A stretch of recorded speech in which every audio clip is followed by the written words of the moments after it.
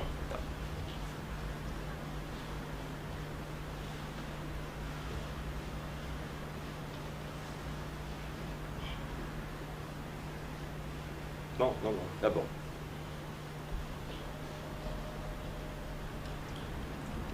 Donc la différence sexuelle, c'est un dispositif qui est mis en place pour la reproduction de l'espèce, non? C'est pas un truc machin comme ça. C'est exactement ça, pour la reproduction de beaucoup d'espèces. Nous savons bien sûr qu'il y a des reproductions qui se font sans différence sexuelle. Oui. Mais moi, je considère, alors là, je vais vous donner un sentiment qui est à la fois moral et esthétique et qui est personnel. Je trouve que ces espèces, je trouve soit pas sympathiques, soit dérisoires, soit minuscules, soit lamentables. Enfin, c'est pas des trucs, c'est pas des trucs valables, quoi. Voilà. Des poissons. Oui, c'est des tout petits poissons, quoi, de rien du tout. Non, non, non, non. Les sortes d'amibes, les amibes. Alors les amibes, nos amibes sont nos amibes. Vous connaissez le proverbe. Et c'est ça, la reproduction chez les amibes. La scissiparité, tout simplement. La scissiparité, chez les amibes, c'est tout simplement le fait. Vous prenez une amibe un peu grosse, hein, et oui, voilà, c'est pas des petites amibes, hein. C'est une amibe qui est un peu fortie, disons. Et à un certain moment, et Oui, ça fait, on va le faire, ça fait 2 amibes. Et bon.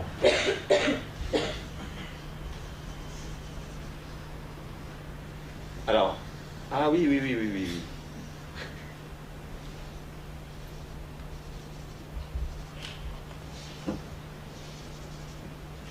Voilà, c'est quand même un peu con, hein, faut bien dire ce qui est. Ça va pas très loin comme système de reproduction. Moi, écoute, moi je dirais c'est simpliste. C'est simpliste. C'est simpliste, un peu. D'accord. C'est simpliste et ça permet, enfin c'est l'hypothèse de certains biologistes, ça permet, ça ne permet pas beaucoup de flexibilité. C'est-à-dire que vous avez toujours un peu la même abîme en fait. Hein. Voilà. Alors que la reproduction sexuée me semble beaucoup plus intéressante personnellement. Esthétiquement. Esthétiquement, et puis même, enfin, je sais pas, il y a des choses de plus chaleureux, de plus... non. Enfin, C'est plus difficile à dessiner. Mais c'est... On voit que ça a de l'avenir, enfin, on va vers ça, et moi je pense que l'humanité, en tant qu'elle participe de ce grand mouvement de la reproduction sexuée, est à la pointe, est à l'avant-garde, disons, même, je dirais, à l'avant-garde de ce type de reproduction, et à l'avant-garde de la vie, en fait. Ah oui, tu penses que, je sais pas, tu ferais un privilège de l'humanité sur les cerfs ou les cervidés ou les baleines, enfin... Non, politiquement, non, je suis désolé. C'est oui. difficile à soutenir. Non, je regarde ce que j'ai dit et je le retiens.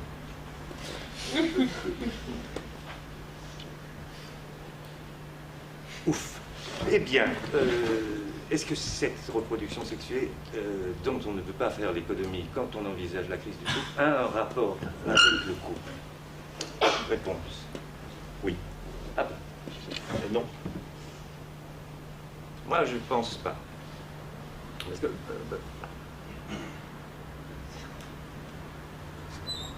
c'est quand même deux familles différentes. D'une part, la reproduction sexuée, et d'autre part, la gestalt duel que constitue un couple qui est quelque chose dont on est essentiellement stérile, quoi. Il y a du deux, on ne l'imagine pas engendrant. On peut imaginer très bien que les deux personnes sexuées se reproduisent, mais les deux personnes qui forment un couple, n'est-ce pas, un autre type de réalité qui est mis en avant. Effectivement. Ah ouais. Je n'avais pas pensé à ça, c'est vrai. C'est-à-dire que je crois que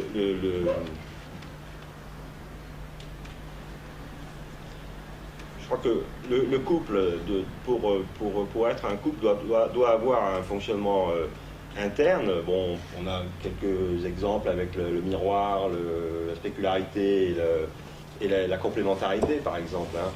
Et une fois que ces mécanismes sont mis en place...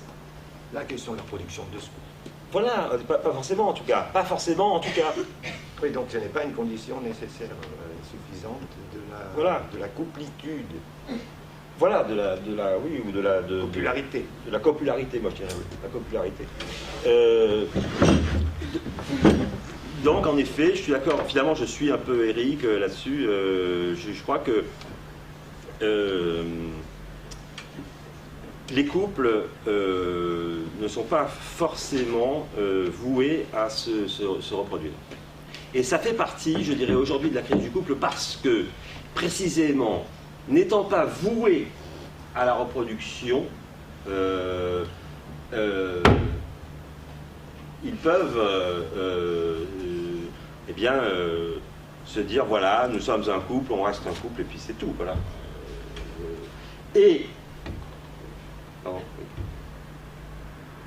Non, mais tout à l'heure, tu parlais de l'invitation à des repas ou à des soirées avec les mises en garde, donc j'espère que vous les avez bien entendues. Hein, pas accepté chez le couple fusionnel, se méfier du couple symétrique, hein, ça reste. Bon, ben là, comme une invitation est lancée, on invite les couples, on sait bien que c'est pas avec les enfants. Ah oui.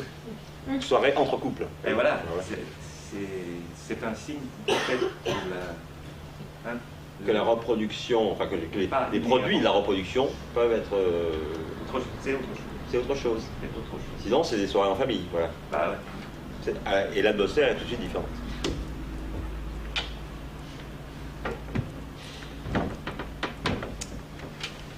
Je pense qu'on pourrait passer peut-être au sécable, insécable. On avait discuté sur les couples insécables et les couples insécables.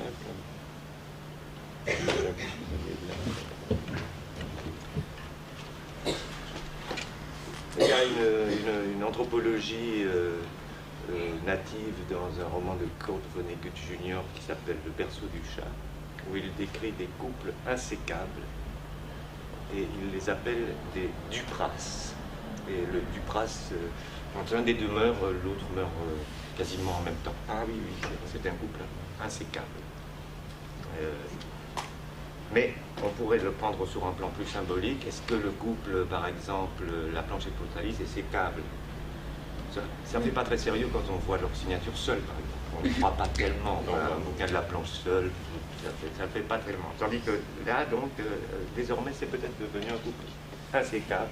Idem pour Où est ton balusier ou encore Laurel et Hardy. Il y a quelque chose d'insécable là-dedans. On ne va pas dire... je sais bien que ça arrive. Hein. Il y a une biographie de Stan Laurel et puis où on parle presque pas de Hardy, ou bien le contraire. Mais non. Non, je crois que... Je crois qu'il y a des couples effectivement insécables. Et Laurel Hardy en est un très bon exemple, parce que ce sont des gens qui ont essayé de se quitter à plusieurs reprises. Eh bien, ça n'a jamais marché.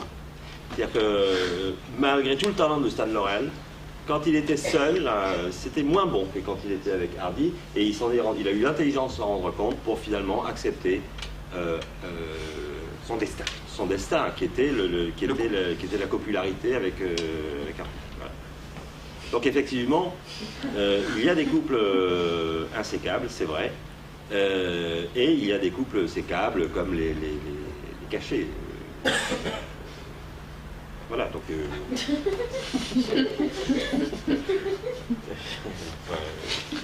ouais, prendre l'un sans l'autre. Enfin, voilà. Et la crise du couple, c'est peut-être la généralisation du couple sécable. Oui, c'est ça. C'est-à-dire que le couple tend de plus en plus à se penser dans la catégorie du sécable. Se penser dans la catégorie du sécable, c'est une invention, ça ne correspond à aucune réalité spécifiquement spécifique. Vous pouvez vous penser dans la catégorie du sécable ou vous pensez dans la catégorie de l'insécable. Ah oui. Et ça aura des conséquences réelles. C'est-à-dire, si vous vous pensez dans la catégorie de l'insécable, eh bien, par exemple, vous ne divorcerez pas si vous êtes un couple. Si vous vous pensez dans la catégorie du sécable, déjà, il y a, si vous voulez, ce truc qu'on trouve sur les cachets, vous voyez, cette petite encoche, elle est déjà faite. Et c'est vrai, et on le sent, et c'est comme s'il y avait des pointillés, si vous voulez. C'est un couple avec des pointillés, et des ciseaux symbolisés, vous voyez, découpés selon les pointillés. Découplés, bien sûr, découplés selon les pointillés. Et c'est... Alors, les gens qui vivent leur destin de couple comme ça, allez vous étonner après que leur couple ne dure pas.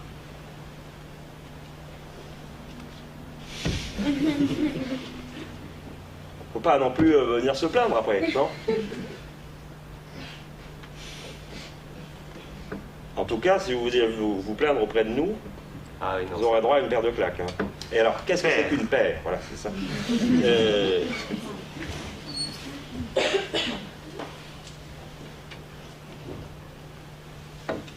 C'est de l'insécable, la paire, non? Ou bien... par exemple, la paire de claques. La paire de claques. Qu'est-ce que c'est qu'une paire de claques? Je vais vous donner un exemple. Est-ce que tu peux te tourner un peu vers moi? Je le fais pas fort, hein. Je le fais pas fort. Hein. Mais donc... Oui. Donc ça... Excusez-moi, j'ai pas le recul nécessaire, hein, mais ça, ça part comme ça. Pardon. Et ça revient comme ça. Ouais. Donc, c'est-à-dire, qu'est-ce qui s'est passé topologiquement? Ah oui, refais-le. On fait au ralenti. Hein. Qu'est-ce qui s'est passé topologiquement? On a eu un aller avec contact et un retour avec contact. Et le retour revient au point d'origine de l'aller. Ah ouais. Donc on a une sorte de symétrie, mais là une symétrie, si vous voulez, dans le mouvement. C'est-à-dire c'est comme si on avait annulé le temps. On a fait ça et on revient. Oui, c'est une symétrie temporelle. Voilà. C'est pas un couple de claques. Ça n'existe pas les couples de claques, si vous voulez. Enfin, vous le savez bien. Est-ce que vous avez jamais entendu parler de couple de claques? Non. Ça veut bien dire quelque chose quand même. La langue, la langue pense. Il y a de la pensée dans la langue. C'est ma conviction en tout cas. Et pour rester dans le domaine de la langue, est-ce que quand on a donné un certain nombre d'exemples tirés des fabricants de chauffe-eau, d'ascenseurs, de dictionnaires, on avait tout le temps ce petit mot « et » qui semblait faire la soudure. Roux et Ouais. Combalusier. Ouais, Justérimi et Brooks. And. Und. Et und, oui, et. Alors, C'est petit, mais c'est efficace. Hein. Oh là. par exemple, je mets là A, et A, ou A, et A. A. Oui, A, et, A. A. C'est quand même très très différent. On a l'impression qu'il n'y en a qu'un si on dit A, et A. Si je dis A, et A. Alors, on a l'impression qu'il y en a deux, non? Ouais. Ça s'entend? A, et A. A, et A. Et alors, vous allez lui dire, mais quand est-ce qu'on emploie des expressions aussi stupides que A et A? Ça n'arrive pas. Eh bien, si, ça arrive. Et ça arrive par exemple, notamment dans les firmes, dans les cabinets d'avocats anglo-saxons. Par exemple, disons Winston and Winston. Vous voyez? Lui, on a trouvé un qui est encore meilleur, je crois. C'est Smith and Smith and Smith and Smith. Smith, Smith, Smith and Smith. And Sons, par exemple. Alors là, ça passe par la reproduction, évidemment. Mais ça, dans un autre point. Mais, donc, vous voyez, ça arrive qu'on puisse trouver A et A.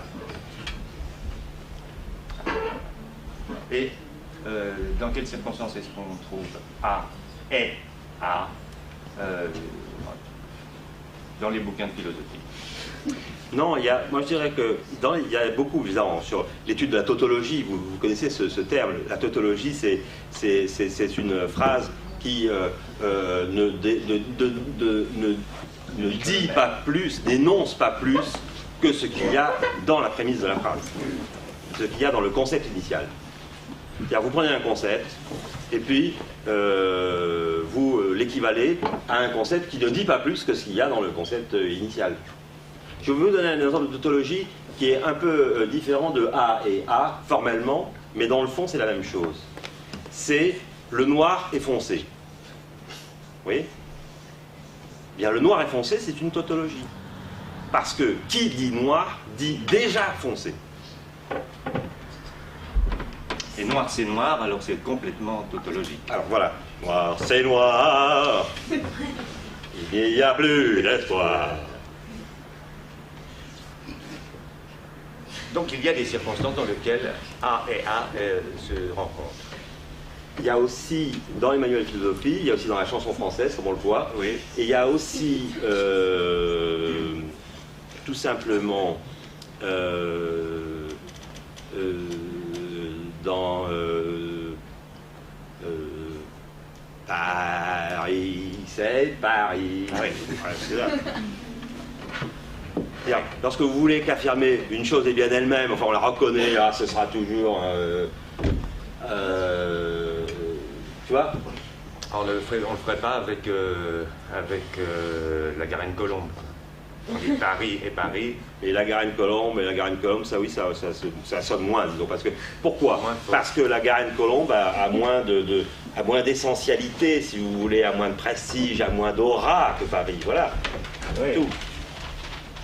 La Garenne-Colombe, c'est aussi un couple. C'est aussi un couple ou peut-être une paire. La Garenne.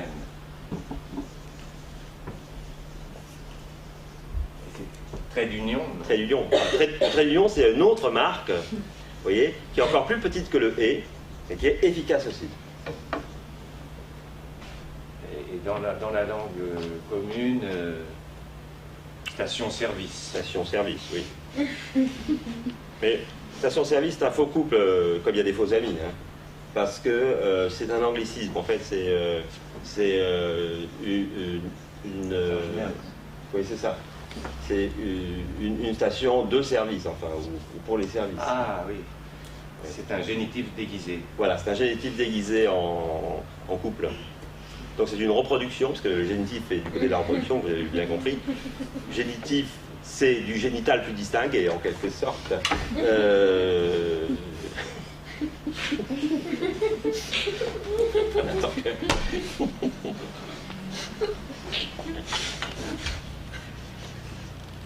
Le trait d'union peut être du côté de la reproduction ou pas. On peut le reprendre comme ça. Nous avions laissé de côté la stéréo, on peut la laisser de côté d'ailleurs. C'est la vision, hein. Tout à l'heure tu parlais des deux yeux quand j'avais cité un certain nombre de gestalt duels. La stéréoscopie, c'est ce qui nous permet de voir les choses en relief, bien sûr. La stéréophonie, c'est aussi d'avoir le relief sonore. Il y a aussi cette symétrie-là, avec aussi, comme dans la... Tout vient du canal canal gauche, rien que la batterie, canal droit, rien que le piano, c'est désagréable. Il faut quand même que ça fusionne un petit peu. Voilà, okay, ouais, voilà. Mais là, ouais. Je me demandais s'il y avait une stéréosexualité. Alors, oui, stéréosexualité, ça pourrait être... alors, ce serait une... Est-ce que ce serait une sexualité homogène? Pas nécessairement. Pas nécessairement.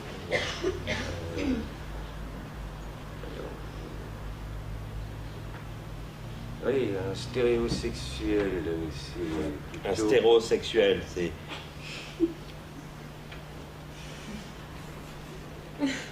Bon, c'est un certain relief. Relief, profondeur.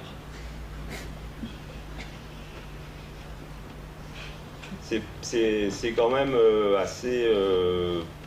c'est assez rigide, enfin, je trouve. Ah bah oui, c'est un peu toujours la même chose. C'est un peu cliché. C'est un peu cliché, tu vois. Ouais. Le stérosexuel, c'est quelqu'un qui est... Tu vois, c'est... idée fixe. Tu vois, ouais, idée fixe, enfin... ouais. Un stérosexuel est quelqu'un qui n'a pas de vie sexuelle au sens de l'évolution de la sexualité.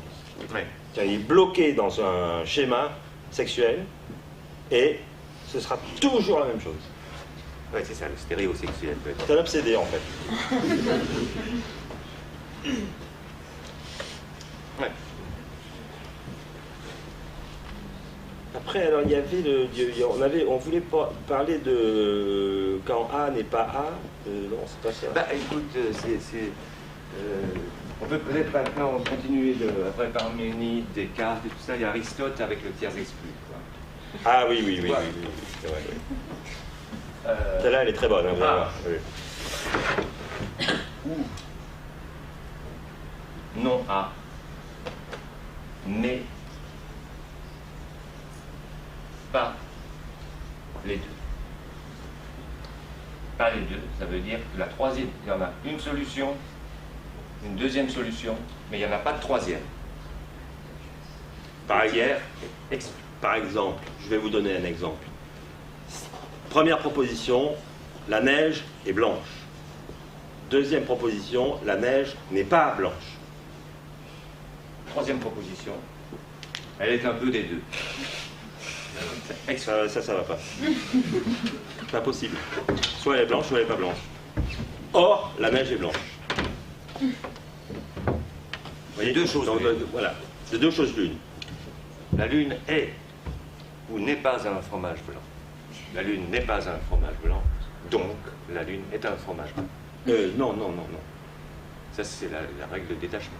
Ah, de détachement, pardon. Ah non, mais toi, tu étais sur le tiers exclu. Oui, sur le tiers exclu, c'est-à-dire que on ne peut pas faire une troisième proposition où on aurait en même temps A et non A, c'est-à-dire Ah oui. où la Lune serait un fromage blanc et ne serait pas un fromage blanc en même temps. Voilà, c'est Ah ça. oui, c'est ça. C'est ça, C'est ça, le le tiers point il exclu. est là, le tiers exclu. Alors, nous on vous présente le tiers exclu parce qu'on est honnête intellectuellement, il faut le dire. En même temps, on le présente à la précaution parce que aujourd'hui, le tiers exclu, disons que politiquement, ça craint un peu. Parce que quand même, dans le tiers exclu, qu'est-ce qu'on entend? On entend exclu, c'est-à-dire on entend de l'exclusion. Vous voyez? C'est politiquement, c'est assez difficile à défendre. Hein.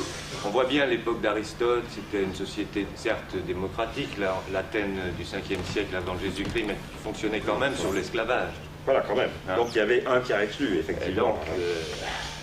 donc, aujourd'hui, défendre la loi du tiers exclu, ça paraît quand même un petit peu craignos, hein, quand même.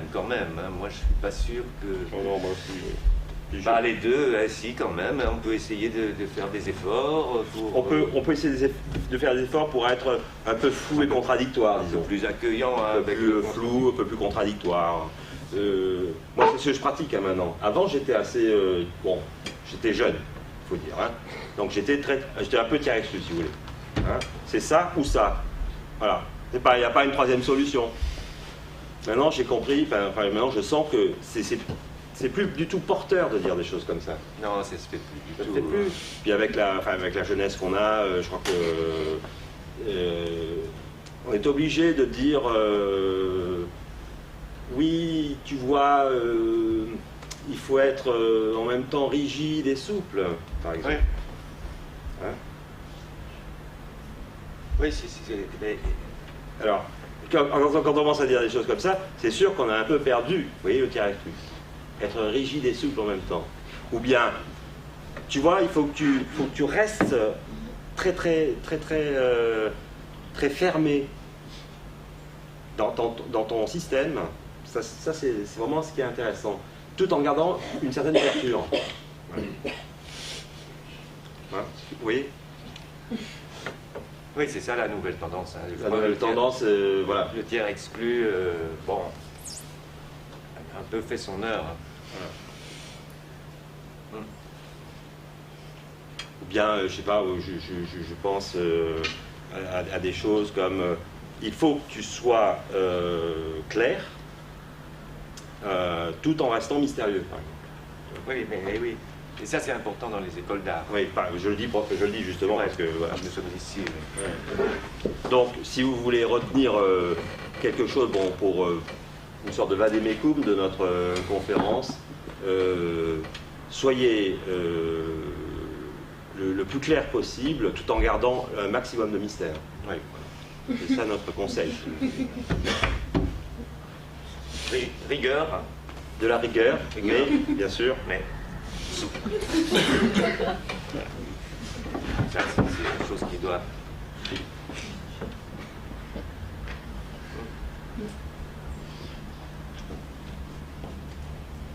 Alors, je vais peut-être passer à une dernière question qui nous concerne tous les deux. Oui.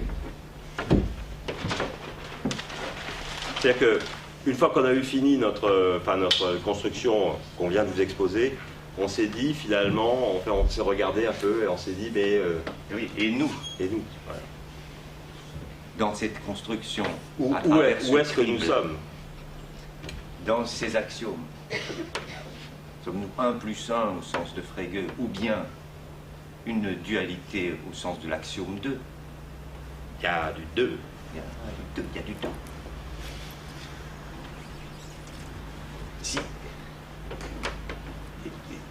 sommes-nous pour définir ce que nous serions? Voilà, est-ce qu'il ne faudrait pas une extériorité, un tiers qui viendrait en quelque sorte? Tu as fait cela, toi, du haut. Et ce serait nous. Là, c'est des questions qui viennent à l'horreur et qui sont difficiles à résoudre. Et puis parfois aussi, je dois dire, un peu troublante, pour moi un peu émouvante aussi. Enfin, c'est un peu la fin de la conférence. Là, aussi. Parce que je me sens très concerné par ça. Je dis, bon, qu'est-ce que je fais là finalement? Voilà. Bah oui. Avec lui, je veux dire. Bon, ce que je fais là dans l'école, ça c'est clair. Ouais. Mais ce qui est mystérieux, c'est ce que je fais là. Voilà. Qu'est-ce que je fais avec lui? Voilà. C'est à la fois rigoureux et souple, mystérieux et clair. Vraiment, c'est des questions embarrassantes. C'est des questions, peut-être sont-elles mal posées, peut-être ce qui définirait cette activité duel serait de l'ordre de vers quoi Satan, pas sous le soleil de Satan, hein, vers quoi tend l'activité de ces deux personnes quand elles font duo? Vers quoi tend-elle cette activité de ces deux personnes quand elles font duo? Vers quoi tend-elle? Hein, ce serait peut-être comme ça qu'on pourrait trouver une réponse à la question du statut. Mais moi, je pense, si tu veux, je te réponds, alors vraiment très, très, très simplement, elle tend vers un certain point. Oui, ça c'est. Oui, elle a comme un horizon et c'est une activité qui se définirait par une téléologie en quelque sorte. Tu peux l'expliquer un petit peu? C'est-à-dire en grec télos.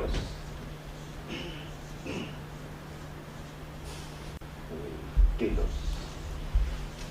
Télos donne téléologie.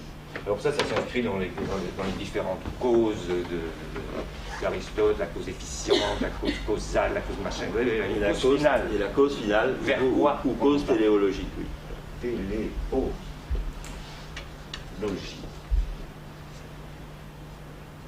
Alors, c'est la question. Moi, je vais le résumer, si tu veux. Je vais le résumer d'un mot que tout le monde comprendra. Un couple, c'est un projet. Ah, Saint-Exupéry. Ben oui, non, c'est pas Saint-Exupéry. C'est Regardez dans la même direction. Oui, c'est ça. Ben oui, c'est le projet. Ah, voilà. C'est le télos. Avons-nous un télos? Donc la question de notre couple, si vous voulez, au sens théorique, là, heureusement, on a quitté un peu c'est avons-nous un télos? Et c'est comme ça que nous nous déterminerons comme couple.